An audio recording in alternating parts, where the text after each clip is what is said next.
Week 20, Rhetoric. As the end of Louis Napoleon's presidential term approached, he asked the legislature to put aside the legal requirement for him to relinquish his office. When they refused, in 1851 he seized power and made himself dictator of France. He declared the legislature no longer operative and restored votes to every Frenchman.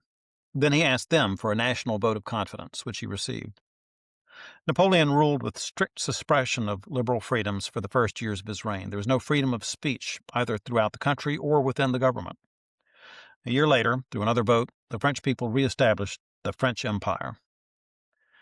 Emperor Napoleon was eager to shake off the restrictions that had hampered France since his uncle lost the Battle of Waterloo. He led France into a war with Russia that left Russia and Britain both badly humiliated. He tried to boost the French economy through easy credit and big construction programs. When his popularity sagged, he liberalized the government, granting new rights to labor unions and reestablishing freedoms of speech and of the press. He gave the legislature more control over the national budget. The legislature cut defense spending so deeply that it left France militarily vulnerable. We'll see how that affected France a few weeks from now, when all the scattered German states finally united into one big nation.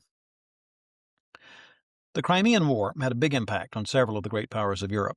There's a chart in our teacher's notes this week that shows how Russia, Britain, France, and other powers conducted themselves during and after the Crimean War.